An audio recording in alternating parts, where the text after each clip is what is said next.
ನಮಸ್ಕಾರ ವೀಕ್ಷಕರೇ ಇತ್ತೀಚೆಗೆ ರಾಜ್ಯ ಕಾಂಗ್ರೆಸ್ನ ಸಚಿವ ಮಧು ಬಂಗಾರಪ್ಪ ಅವರ ವಿಡಿಯೋ ಒಂದು ವೈರಲ್ ಆಗಿತ್ತು. ಸಾರ್ವಜನಿಕರಿಂದ ಭಾರೀ ಟೀಕೆ ಟಿಪ್ಪಣಿಗಳು ವ್ಯಕ್ತವಾಗಿದ್ದು, ಇದೀಗ ಸಿದ್ದು ಸಂಪುಟದ ಮತ್ತೋರ್ವ ಸಚಿವರ ವಿಡಿಯೋ ವೈರಲ್ ಆಗಿದೆ. ಜನ ಹಿಗ್ಗಾಮುಗ್ಗ ತರಾಟೆಗೆ ತೆಗೆದುಕೊಂಡಿದ್ದಾರೆ. ಅದು ಲಕ್ಷ್ಮೀ ಹೆಬ್ಬಾಳ್ಕರ್ ಅವರ ವಿಚಾರದಲ್ಲಿ. ಒಂದ್ ಕಡೆ ಗೃಹಲಕ್ಷ್ಮಿ ಕಂತುಗಳು ಸರಿಯಾಗಿ ಬರ್ತಿಲ್ಲ ಅನ್ನೋ ಕಾರಣಕ್ಕೆ ರಾಜ್ಯದ ಮಹಿಳೆಯರ ಕೆಂಗಣ್ಣಿಗೆ ಗುರಿಯಾಗಿದೆ. ಇಲಾಖೆಯ ಸಚಿವೆ ಲಕ್ಷ್ಮೀ ಹೆಬ್ಬಾಳ್ಕರ್ ಅವರತ್ತ ನೋಡ್ತಿದ್ದಾರೆ. ಮತ್ತೊಂದು ಕಡೆ ಇತ್ತೀಚಿನ ದಿನದಲ್ಲಿ ಲಕ್ಷ್ಮೀ ಹೆಬ್ಬಾಳ್ಕರ್ ಅವರು ಬೇರೆ ಬೇರೆ ಕಾರಣಕ್ಕೆ ರಾಜಕೀಯವಾಗಿ ಸದ್ದು ಮಾಡ್ತಿದ್ದಾರೆ. ಈ ಹೊತ್ತಲ್ಲೇ ಅವರಿಗೆ ಸಂಬಂಧಪಟ್ಟ ವಿಡಿಯೋ ಒಂದು ವೈರಲ್ ಆಗಿರುವಂಥದ್ದು. ಸಿದ್ದು ಸಂಪುಟದ ಸಚಿವೆಗೆ ಈಗ ಭಾರೀ ಟೀಕೆಗಳು ವ್ಯಕ್ತವಾಗ್ತಾ ಇದೆ. ಇತ್ತೀಚೆಗಂತೂ ಹಲವು ಕಾರಣಗಳಿಂದ ಅವರು ಟಾರ್ಗೆಟ್ ಆಗ್ತಿದ್ದಾರೆ. ಇದೇ ಲಕ್ಷ್ಮೀ ಹೆಬ್ಬಾಳ್ಕರ್ ಅವರ ಕಾರಣದಿಂದಾಗಿ ಆಡಳಿತ ಪಕ್ಷ ಕಾಂಗ್ರೆಸ್ ಹಾಗೆ ವಿಪಕ್ಷ ಬಿಜೆಪಿ ನಡುವೆ ಭಾರೀ ದೊಡ್ಡ ಜಿದ್ದಾಜಿದ್ದಿಗೆ ಕಾರಣ ಆಗಿತ್ತು. ನಿಮ್ಮೆಲ್ಲರಿಗೂ ಗೊತ್ತಿರುವಂತೆ ವಿಧಾನ ಪರಿಷತ್ನಲ್ಲಿ ಆದಂತಹ ಘಟನೆ ಸಿಟಿ ರವಿ ವರ್ಸಸ್ ಲಕ್ಷ್ಮೀ ಹೆಬ್ಬಾಳ್ಕರ್ ಪ್ರಕರಣ ಬರೋಬ್ಬರಿ 1 ತಿಂಗಳವರೆಗೆ ಸದ್ದು ಮಾಡಿತ್ತು. ಆ ನಂತರದಲ್ಲಿ ಅಪಘಾತ ಪ್ರಕರಣ ಎಲ್ಲವೂ ಆಗಿ ಸ್ವಲ್ಪ ದಿನಗಳು ತೆರೆಮರೆಗೆ ಸರಿದಿದ್ರು. ಈಗ ಮತ್ತೆ ಸದ್ದು ಮಾಡ್ತಿದ್ದಾರೆ. ರಾಜಕೀಯ ಕಾರಣಕ್ಕಾಗಿ ಒಂದು ಕಡೆ ಆದರೆ ಮತ್ತೊಂದು ಕಡೆ ವಿಡಿಯೋ ವೈರಲ್ ಆಗಿರುವಂಥದ್ದು. ಜನಾನೇ ಅವರನ್ನ ಹಿಗ್ಗಾಮುಗ್ಗ ತರಾಟೆಗೆ ತೆಗೆದುಕೊಂಡಿದ್ದಾರೆ. ಸಚಿವರಿಗೆ ನಿಂತಲ್ಲೇ ನಿಲ್ಲಿಸಿಕೊಂಡು ಕ್ಲಾಸ್ ತೆಗೆದುಕೊಂಡಿದ್ದಾರೆ. ಇಕ್ಕಟ್ಟಿಗೆ ಸಿಲುಕಿದಂತಹ ಸಚಿವೆ ಗ್ರಾಮಸ್ಥರ ಪ್ರಶ್ನೆಗಳಿಗೆ ಉತ್ತರಿಸಲಾಗದೆ, ಕ್ಯಾಮರಾಗಳಿಂದ ತಪ್ಪಿಸಿಕೊಳ್ಳಲು ಆಗದೆ ಪೇಚಿಗೆ ಸಿಲುಕಿದಂತಹ ಘಟನೆ ನಡೆದಿರುವಂಥದ್ದು. ಇಷ್ಟು ಮಾತ್ರ ಅಲ್ಲ, ರೈತರಿಗೆ ಜಮೀನು ವಿಚಾರದಲ್ಲಿ ಮೋಸ ಮಾಡಿದ್ರಾ, ಇಂತಹದೊಂದು ಗಂಭೀರ ಆರೋಪ ಕೇಳಿ ಬರ್ತಾ ಇದೆ. ಹಾಗಾದ್ರೆ ಏನಿದು ವಿಚಾರ? ಸಿದ್ದು ಸಂಪುಟದ ಮಹಿಳಾ ಸಚಿವೆಯ ವಿರುದ್ಧ ಏನಿದು ರೈತರ ಆಕ್ರೋಶ? ಜಮೀನಿನಲ್ಲೇ ನಿಲ್ಲಿಸಿಕೊಂಡು ಪ್ರಶ್ನೆಗಳ ಸುರಿಮಳೆಗೆ ಕಂಗಾಲಾದ್ರ ಸಚಿವೆ. ರೈತರಿಗೆ ಅನ್ಯಾಯ ಆಯ್ತಾ? ಅಧಿಕಾರ ದುರ್ಬಳಕೆಯ ಆರೋಪ ಏನು? ಅಷ್ಟಕ್ಕೂ ಏನಾಯ್ತು, ಏನಿದು ಎಡವಟ್ಟು? ಆ ಬಗ್ಗೆ ಒಂದು ವರದಿ ಇದೆ, ನೋಡೋಣ. ವೀಕ್ಷಕರೇ, ನಾವು ಪದೇ ಪದೇ ಹೇಳ್ತಾ ಇರ್ತೀವಿ, ಪ್ರಜಾಪ್ರಭುತ್ವ ವ್ಯವಸ್ಥೆಯಲ್ಲಿ ಎಲ್ರಿಗೂ ಸಮಾನವಾದಂತಹ ಹಕ್ಕಿದೆ. ವ್ಯವಸ್ಥೆ ಸರಿ ಹೋಗಬೇಕು ಅಂತ ಹೇಳಿದ್ರೆ ಎಲ್ಲವನ್ನ ಪ್ರಶ್ನಿಸಲೇಬೇಕಾಗುತ್ತೆ. ತಪ್ಪುಗಳನ್ನು ಪ್ರಶ್ನಿಸುವಂತಹ ಮನೋಭಾವವನ್ನು ರೂಢಿಸ್ಕೊಂಡ್ರೆ, ಜನರು ಒಗ್ಗಟ್ಟಾಗಿದ್ದರೆ ಅಧಿಕಾರಿಗಳು, ಜನಪ್ರತಿನಿಧಿಗಳು ಸರಿಯಾದ ರೀತಿಯಲ್ಲಿ ಕೆಲಸವನ್ನು ಮಾಡ್ತಾರೆ. ಬಹುಶಃ ಇಂತಹ ವಿಚಾರದಲ್ಲಿ ಬಹಳ ಧೈರ್ಯವಂತರು ಹಾಗೆ ಸರಿಯಾದ ರೀತಿಯಲ್ಲಿ ಇವರಿಗೆಲ್ಲ ಪಾಠ ಕಲಿಸೋರು ಅಂತ ಹೇಳಿದ್ರೆ ಅದು ನಮ್ಮ ರೈತರು. ನಗರ ಭಾಗದಲ್ಲಾದರೆ ಯಾರೇನಾದರೂ ಮಾಡ್ಕೊಳ್ಳಿ, ನಮಗೆ ಯಾಕೆ ಅನ್ನೋ ಮನಸ್ಥಿತಿನೇ ಹೆಚ್ಚು ಅಂತ ಹೇಳ್ಬೋದು. ಆದರೆ ಅಧಿಕಾರಿಗಳಾಗಿರ್ಬೋದು ಅಥವಾ ಜನಪ್ರತಿನಿಧಿಗಳು, ಶಾಸಕ ಸಂಸದರು ಯಾರೇ ಆಗಿರಬಹುದು, ರೈತರ ಮುಂದೆ ತಲೆಬಾಗಲೇಬೇಕು. ವೀಕ್ಷಕರೇ, ಈಗ ಅಂತಹದ್ದೇ ಒಂದು ಘಟನೆ ನಡೆದಿದೆ. ರಾಜ್ಯ ಸರ್ಕಾರದ ಸಚಿವರನ್ನೇ ಎಲ್ಲಿದ್ರೋ ಅಲ್ಲೇ ನಿಲ್ಲಿಸಿಕೊಂಡು ಹಿಗ್ಗಾಮುಗ್ಗ ಕ್ಲಾಸ್ ತೆಗೆದುಕೊಂಡಿದ್ದಾರೆ ರೈತರು.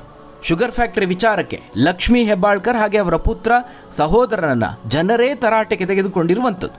ವೀಕ್ಷಕರು, ಎಷ್ಟರ ಮಟ್ಟಿಗೆ ಆ ಗ್ರಾಮದ ರೈತರ ಆಕ್ರೋಶ ಭುಗಿಲೆದ್ದಿದೆ ಅಂತ ಹೇಳಿದ್ರೆ, ಈ ಶುಗರ್ ಫ್ಯಾಕ್ಟರಿ ವಿಚಾರಕ್ಕೆ ನೀವೇನು ನಮಗೆ ಸಹಾಯ ಮಾಡಬೇಕು ಅಂತ ಬಂದಿದ್ದೀರಿ ಅಂತ ಹೇಳ್ತಿದ್ದೀರಲ್ವಾ, ನಿಮ್ಮ ಸಹಾಯ ನಮಗೆ ಬೇಡವೇ ಬೇಡ, ನಮ್ಮ ಗ್ರಾಮಕ್ಕೆ ವಿಷ ಕೊಡಬೇಡಿ, ನಮ್ಮನ್ನು ಬದುಕೋಗ್ಬಿಡಿ, ಈ ಮಟ್ಟಿಗೆಲ್ಲ ಆಕ್ರೋಶ ವ್ಯಕ್ತವಾಗ್ತಾ ಇದೆ. ಅಷ್ಟಕ್ಕೂ ಏನಿದು ವಿಚಾರ ಅಂತ ಹೇಳಿದ್ರೆ, ಧಾರವಾಡದಲ್ಲಿ ಲಕ್ಷ್ಮೀ ಹೆಬ್ಬಾಳ್ಕರ್ ಅವರು ತಮ್ಮ ಮಗನ ಹೆಸರಲ್ಲಿ ಸಕ್ಕರೆ ಕಾರ್ಖಾನೆಯನ್ನು ನಿರ್ಮಾಣ ಮಾಡೋದಕ್ಕೆ ಹೊರಟಿದ್ದಾರೆ. ಧಾರವಾಡ ತಾಲೂಕಿನ ಯಾದವಾಡ, ಪುಡಲಕಟ್ಟಿ, ಕರಡಿಗುಡ್ಡ ಗ್ರಾಮಗಳ ಮಧ್ಯೆ ಈ ಶುಗರ್ ಫ್ಯಾಕ್ಟರಿ ಸ್ಥಾಪನೆ ಮಾಡೋದಕ್ಕೆ ಮುಂದಾಗಿದ್ದಾರೆ. ಈ ಮೃಣಾಲ್ ಸಕ್ಕರೆ ಕಾರ್ಖಾನೆಗೆ ಎಕರೆಗಟ್ಟಲೆ ಜಮೀನು ಖರೀದಿ ಮಾಡಾಗಿದೆ. ಈಗ ಕಟ್ಟಡ ನಿರ್ಮಾಣಕ್ಕೆ ಮಹಿಳಾ ಮತ್ತು ಮಕ್ಕಳ ಕಲ್ಯಾಣ ಸಚಿವೆ ಲಕ್ಷ್ಮೀ ಹೆಬ್ಬಾಳ್ಕರ್ ಅವರು ಗುರುವಾರ ಪೂಜೆಯನ್ನು ನೆರವೇರಿಸಿದರು. ಅವ್ರ ಜೊತೆಗೆ ಪುತ್ರ ಮೃಣಾಲ್ ಅವರಿದ್ದರು, ಸಹೋದರ ಚಂದ್ರರಾಜ್ ಹಟ್ಟಿಹೊಳಿ ಅವರಿದ್ದರು, ಜೊತೆಗೆ ವಿನಯ್ ಕುಲಕರ್ಣಿ ಅವರ ಪತ್ನಿ ಸಹ ಸಾಥ್ ನೀಡಿದರು. ಆದರೆ ಈ ವಿಚಾರ ತಿಳಿತಿದ್ದ ಹಾಗೆ ಗ್ರಾಮಸ್ಥರು ಟ್ರ್ಯಾಕ್ಟರ್ಗಳಲ್ಲಿ ತಂಡೋಪತಂಡವಾಗಿ ಸ್ಥಳಕ್ಕೆ ಆಗಮಿಸಿದ್ರು. ಕಾರ್ಖಾನೆ ಆರಂಭಕ್ಕೆ ಯಾವುದೇ ಕಾರಣಕ್ಕೂ ನಾವು ಅವಕಾಶ ಕೊಡೋದಿಲ್ಲ ಅಂತ ಘೋಷಣೆ ಕೂಗೋದಕ್ಕೆ ಶುರು ಮಾಡಿದ್ರು. ಕಾರ್ಖಾನೆ ಸ್ಥಾಪನೆ ಮಾಡಬಾರ್ದು ಅಂತ ಮನವಿಯನ್ನು ಸಲ್ಲಿಸಿದ್ರು. ಕಳೆದ ಕೆಲವು ದಿನಗಳಿಂದಲೂ ಯಾವಾಗ ಇಲ್ಲಿ ಕಾರ್ಖಾನೆ ಶುರು ಮಾಡ್ತಾರೆ ಅನ್ನೋ ವಿಚಾರ ಕಿವಿಗೆ ಬಿತ್ತಲ್ವಾ, ಆಗಲೇ ಗ್ರಾಮಸ್ಥರ ಆಕ್ರೋಶ ಶುರುವಾಗಿತ್ತು. ನಾವು ಯಾವುದೇ ಕಾರಣಕ್ಕೂ ಇಲ್ಲಿ ಕಾರ್ಖಾನೆ ನಿರ್ಮಾಣ ಮಾಡೋದಕ್ಕೆ ಬಿಡೋದಿಲ್ಲ, ಯಾಕಂದರೆ ಇಲ್ಲಿಂದ 15 ಕಿಲೋಮೀಟರ್ ದೂರದಲ್ಲಿರುವಂತಹ ನಿಮ್ಮದೇ ಮಾಲೀಕತ್ವದ ಹರ್ಷ ಶುಗರ್ಸ್ ಫ್ಯಾಕ್ಟ್ರಿ ಎಷ್ಟು ಅವಾಂತರವನ್ನು ಸೃಷ್ಟಿ ಮಾಡಿದೆ ಅನ್ನೋದನ್ನು ನಾವು ಕಣ್ಣಾರೆ ಕಂಡಿದ್ದೀವಿ. ಅಕ್ಕಪಕ್ಕದ ಗ್ರಾಮಗಳ ಜನರು, ರೈತರು ಎಷ್ಟು ತೊಂದರೆಯನ್ನು ಅನುಭವಿಸುತ್ತಿದ್ದಾರೆ ಅನ್ನೋದು ನಮಗೆ ಗೊತ್ತು. ಅಲ್ಲಿಂದ ಬಿಡುಗಡೆ ಆಗ್ತಿರುವಂತಹ ತ್ಯಾಜ್ಯವೇ ಅಕ್ಕಪಕ್ಕದ ಗ್ರಾಮಗಳ ರೈತರ ಬದುಕನ್ನು ಕಿತ್ಕೊಳ್ತಾ ಇದೆ. ಅಲ್ಲೆಲ್ಲೋ ದೂರದಲ್ಲಿರುವಂತಹ ಕಾರ್ಖಾನೆಯಿಂದಲೇ ನಮ್ಮಲ್ಲಿನ ನೀರು ಕಲುಷಿತಗೊಳ್ತಾ ಇದೆ, ಆರೋಗ್ಯ ಸಮಸ್ಯೆಗಳನ್ನು ಉಂಟು ಮಾಡ್ತಾ ಇದೆ. ಹೀಗಾಗಿ ಇಲ್ಲಿ ಏನು ಹೊಸದಾಗಿ ಶುರು ಮಾಡೋದಕ್ಕೆ ಹೊರಟಿದ್ದೀರಿ ಕಾರ್ಖಾನೆಯನ್ನು, ಅದು ನಮಗೆ ಸ್ವಲ್ಪನೂ ಇಷ್ಟ ಇಲ್ಲ ಅಂತ ನೇರವಾಗಿ ಹೇಳಿದ್ದಾರೆ. ಕೆಲವು ದಿನಗಳ ಹಿಂದೆ ಈ ವಿಚಾರ ಯಾವಾಗ ಗೊತ್ತಾಯ್ತೋ ಆಗಿನಿಂದಲೂ ರೈತರ ಆಕ್ರೋಶ ಕೇಳಿ ಬರೋದಕ್ಕೆ ಶುರುವಾಗಿತ್ತು. ಆಗೇನು ಹೇಳಿದ್ರು, ಹೊಸ ಟೆಕ್ನಾಲಜಿ ಬಳಸ್ತೀವಿ, ಕಾರ್ಖಾನೆ ತ್ಯಾಜ್ಯ ಯಾವುದೇ ರೀತಿಯಲ್ಲೂ ಅದರಿಂದ ತೊಂದರೆ ಆಗದಂತೆ ನೋಡಿಕೊಳ್ತೀವಿ ಅನ್ನೋ ಭರವಸೆಯನ್ನು ಕೊಟ್ಟಿದ್ರು. ಆದರೆ ಲಕ್ಷ್ಮೀ ಹೆಬ್ಬಾಳ್ಕರ್ ಅವರ ಮೇಲೆ ಗ್ರಾಮಸ್ಥರಿಗೆ ನಂಬಿಕೆ ಇಲ್ಲ.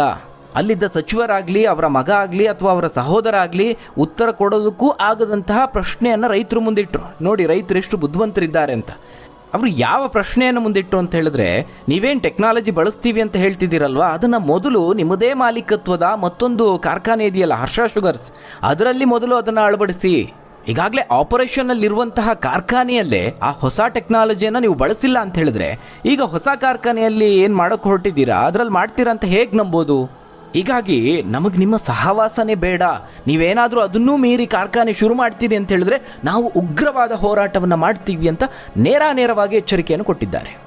ಹಾಗಾದರೆ ಈ ವಿಚಾರ ರೈತರಿಗೆ ಮೊದಲೇ ಗೊತ್ತಿರಲಿಲ್ವಾ? ಭೂಮಿ ಕೊಡೋದಕ್ಕೂ ಮುಂಚೆ ಏನಾಗಿತ್ತು? ವೀಕ್ಷಕರೇ, ಇಲ್ಲೂ ಒಂದು ಗೋಲ್ಮಾಲ್ ಆಗಿದೆ ಅಂತ ರೈತರು ಬಹಳ ದೊಡ್ಡ ಆರೋಪವನ್ನು ಮಾಡ್ತಿದ್ದಾರೆ. ಎಕರೆಗಟ್ಟಲೆ ದೊಡ್ಡ ಪ್ರಮಾಣದ ಭೂಮಿಯನ್ನು ಇಲ್ಲಿ ಖರೀದಿ ಮಾಡಿದ್ದಾರೆ. ಆದರೆ ಇದನ್ನು ನಮ್ಮ ಬಳಿ ನೇರವಾಗಿ ಖರೀದಿ ಮಾಡಿರೋದಲ್ಲ. ಇಲ್ಲಿ ಕಾರ್ಖಾನೆ ಶುರು ಮಾಡ್ತಾರೆ ಅಂತ ಗೊತ್ತಿದ್ರೆ ನಾವು ಭೂಮಿಯನ್ನೇ ಕೊಡ್ತಾ ಇರಲಿಲ್ಲ. ದಲ್ಲಾಳಿಗಳು ಅಂದರೆ ಏಜೆಂಟ್ ಮೂಲಕವಾಗಿ ತುಂಡು ತುಂಡು ಭೂಮಿಗಳನ್ನು ಖರೀದಿ ಮಾಡಿದ್ದಾರೆ. ಕಷ್ಟದ ಪರಿಸ್ಥಿತಿ ಅಂತ ಹೇಳಿ ನಾವು ಭೂಮಿಯನ್ನು ಮಾರಿಕೊಂಡ್ವಿ. ಈ ಜಾಗದಲ್ಲಿ ಶುಗರ್ ಫ್ಯಾಕ್ಟರಿ ಮಾಡ್ತಾರೆ ಅಂತ ನಮಗೆ ಯಾವುದೇ ಸೂಚನೆ ಇರಲಿಲ್ಲ, ಆ ವಿಚಾರನೇ ಗೊತ್ತಿರಲಿಲ್ಲ ಅಂತ ಭೂಮಿ ಕೊಟ್ಟಂತಹ ರೈತರೇ ಈಗ ತಿರುಗಿ ಬಿದ್ದಿದ್ದಾರೆ. ಈ ಭೂಮಿ ಖರೀದಿ ವಿಚಾರದಲ್ಲೂ ಇಲ್ಲಿ ರೈತರ ಆರೋಪ ಏನು? ಏಜೆಂಟ್ ಮೂಲಕವಾಗಿ ಯಾವುದೋ ವಿದೇಶಿ ತಳಿಯ ಬೆಳೆಯನ್ನು ಬೆಳೀತಾರೆ, ಡ್ರ್ಯಾಗನ್ ಫ್ರೂಟ್ ಬೆಳೀತಾರೆ, ಕೃಷಿ ಮಾಡ್ತಾರೆ ಅಂತೆಲ್ಲ ನಮ್ಮನ್ನು ಯಾಮಾರಿಸಿ ಭೂಮಿಯನ್ನು ಖರೀದಿ ಮಾಡಿದ್ದೀರಿ ಅಂತಲೂ ನೇರವಾಗಿ ಆರೋಪಿಸಿದ್ದಾರೆ. ಇನ್ನು ಅಲ್ಲಿನ ಬಡ ಮಹಿಳೆಯೊಬ್ಬರು ಆ ವಿಡಿಯೋದಲ್ಲಿ ಸಚಿವರ ಬಳಿ ಒಂದು ವಿಚಾರವನ್ನು ಕೇಳಿಕೊಂಡ್ರು. ಅದು ನಿಜಕ್ಕೂ ಮನಕಲುಕುವಂತಿತ್ತು. ನಾವು ರೈತರು, ನಾವು ಹೇಗೋ ಬೆಳೆ ಬೆಳ್ಕೊಂಡು ಹೇಗೋ ನೆಮ್ಮದಿಯಾಗಿದ್ದೀವಿ, ನಮಗೆ ಯಾವುದೇ ಉದ್ಯೋಗ ಬೇಡ, ನಮಗಿರುವಂತಹ ಜಮೀನಲ್ಲೇ ಅದರಿಂದ ಬಂದಂತಹ ಆದಾಯದಲ್ಲಿ ನಾವು ನೆಮ್ಮದಿಯನ್ನು ಕಂಡುಕೊಂಡಿದ್ದೀವಿ, ಹೀಗಾಗಿ ನಮಗೆ ಯಾವುದೇ ಕಾರ್ಖಾನೆ ಬೇಡ ಅಂತ ಮನವಿ ಮಾಡಿಕೊಂಡಿದ್ದಾರೆ. ಇನ್ನು ರೈತರ ಈ ಎಲ್ಲ ಪ್ರಶ್ನೆಗಳಿಗೆ ಲಕ್ಷ್ಮೀ ಹೆಬ್ಬಾಳ್ಕರ್ ಅವರು ಸಮಜಾಯಿಷಿ ಕೊಡೋದಕ್ಕೆ, ಅವರ ಮನವೊಲಿಸೋದಕ್ಕೆ ಪ್ರಯತ್ನಿಸಿದರು. ನಾನು ಸಹ ರೈತನ ಮಗಳು.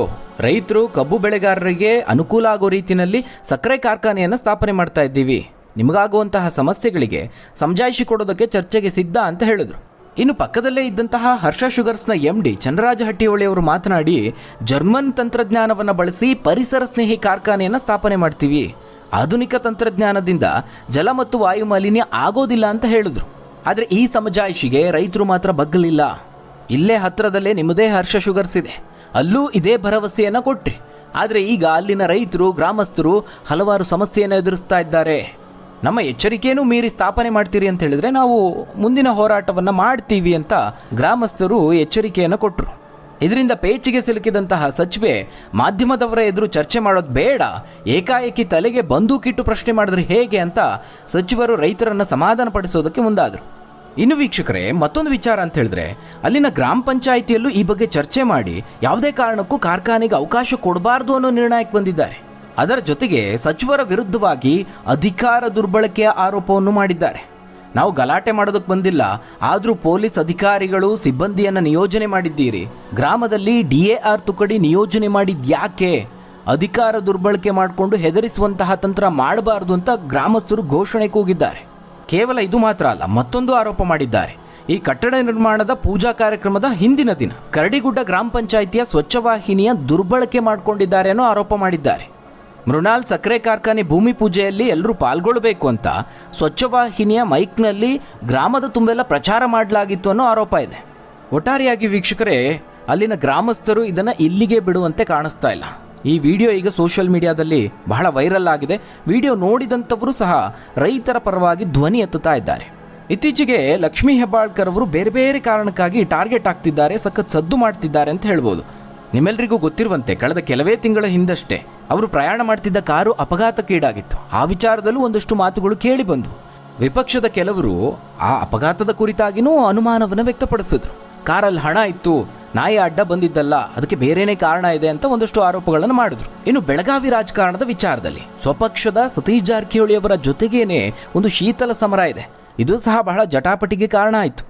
ಇನ್ನು ಈ ಹಿಂದಿನ CT ರವಿ ವರ್ಸಸ್ ಲಕ್ಷ್ಮೀ ಹೆಬ್ಬಾಳ್ಕರ್ ಪ್ರಕರಣ, ಅದಂತೂ ಬಹಳ ದೊಡ್ಡ ಮಟ್ಟದಲ್ಲಿ ರಂಪರಾಮಾಯಣ ಆಗಿತ್ತು. ಅದ್ಯಾರೋ ಒಂದಷ್ಟು ಜನ ಬೆಂಬಲಿಗರು ಅಂತ ಹೇಳಿಕೊಂಡು ಸುವರ್ಣಸೌಧಕ್ಕೆ ಗೂಂಡಾಗಳ ರೀತಿ ಎಂಟ್ರಿ ಕೊಟ್ಟಿದ್ರು. CT ರವಿ ಅವರ ಮೇಲೆ ಹಲ್ಲೆ ನಡೆಸುವಂತಹ ಪ್ರಯತ್ನಗಳಾಯಿತು. ಆದರೆ ಇದ್ಯಾವ ಪ್ರಕರಣಗಳು ಸಹ ಒಂದು ತಾರ್ಕಿಕ ಅಂತ್ಯಕ್ಕೆ ಹೋಗಲಿಲ್ಲ. ಇದು ಮಾತ್ರ ಅಲ್ಲ, ಈ ಪ್ರಕರಣದಲ್ಲಿ ಕೆಲವೊಂದಷ್ಟು ಸೂಕ್ಷ್ಮ ವಿಚಾರಗಳ ಉಲ್ಲಂಘನೆ ಆಯಿತು. ಮೊದಲನೇದಾಗಿ ಸದನಕ್ಕೆ ಪೊಲೀಸರ ಎಂಟ್ರಿನೇ ಇಲ್ಲ, ಅಲ್ಲಿನ ಮಾರ್ಷಲ್ಗಳು ಅದನ್ನು ನಿಭಾಯಿಸ್ತಾರೆ. ಆದರೆ ಬೆಂಬಲಿಗರು ಅಂತ ಹೇಳ್ಕೊಂಡು ಬಂದಂಥವರು ಗೂಂಡಾಗಳ ರೀತಿ ಆಕ್ರಮಣಕಾರಿ ವರ್ತನೆಯನ್ನು ತೋರಿಸಿದ್ರು. ಅವ್ರು ಯಾರ ವಿರುದ್ಧನೂ ಸರಿಯಾದ ರೀತಿಯಲ್ಲಿ ಕಾನೂನು ಕ್ರಮ ಆಗಲಿಲ್ಲ. ಇವೆಲ್ಲವನ್ನ ಗಮನಿಸಿದ್ರೆ ನಮ್ಮ ಕಾನೂನು ವ್ಯವಸ್ಥೆ ಎಲ್ಲಿಗೆ ಬಂದು ತಲುಪಿದೆ ಅನ್ನೋದನ್ನ ನಾವು ಅರ್ಥ ಮಾಡ್ಕೊಳ್ಳಬಹುದು. ಸದನದೊಳಗೆ ಏನೇ ಚರ್ಚೆಗಳಾದರೂ ಏನೇ ಘಟನೆಗಳಾದರೂ ಸದನದ ಚೌಕಟ್ಟಿನ ಒಂದು ಕಾನೂನು ಅಂತ ಇರುತ್ತೆ, ಅದಕ್ಕೆ ಸ್ಪೀಕರ್ ಇದ್ದಾರೆ, ಅವರೇ ಎಲ್ಲವನ್ನ ನೋಡಿಕೊಳ್ತಾರೆ. ಆದರೆ ಮೂರನೇ ವ್ಯಕ್ತಿಗಳು ಈ ರೀತಿಯಾಗಿ ನಡೆದುಕೊಂಡ್ರೆ ಕೊನೆಗೆ ಏನಾಯಿತು ಅನ್ನೋದು ನಿಮ್ಮೆಲ್ಲರಿಗೂ ಗೊತ್ತು. ಜನಪ್ರತಿನಿಧಿಗಳ ವಿಚಾರದಲ್ಲಿ ಈ ರೀತಿ ಆದರೆ ಇನ್ನು ಸಾಮಾನ್ಯ ಜನರ ಗತಿ ಏನು ಅಂತ ಸಾರ್ವಜನಿಕರು ಬಾಯಿ ಬಡ್ಕೊಳ್ತಿದ್ದಾರೆ. ಅಂದ್ರೆ ಈ ಪ್ರಕರಣದಲ್ಲೂ CT ರವಿ ಅವರ ಕಡೆಗಾಗ್ಲಿ ಲಕ್ಷ್ಮೀ ಹೆಬ್ಬಾಳ್ಕರ್ ಅವರ ಕಡೆಗಾಗ್ಲಿ ಒನ್ ಸೈಡೆಡ್ ಅನ್ನೋ ರೀತಿನಲ್ಲಿ ಇರಲಿಲ್ಲ.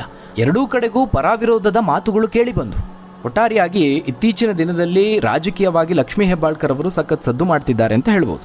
ಹಾಗಾದ್ರೆ ವೀಕ್ಷಕರೇ, ಈ ಬಗ್ಗೆ ನೀವೇನಂತೀರಾ? ರೈತರು ರಾಜ್ಯ ಸಚಿವರನ್ನೇ ತರಾಟೆಗೆ ತೆಗೆದುಕೊಂಡಂತಹ ಬಗ್ಗೆ ನೀವೇನಂತೀರಾ? ನಿಮ್ಮ ಅನಿಸಿಕೆ ಅಭಿಪ್ರಾಯವನ್ನು ಕಮೆಂಟ್ ಮೂಲಕವಾಗಿ ತಿಳಿಸಿ. ಧನ್ಯವಾದಗಳು ವೀಕ್ಷಕರೇ.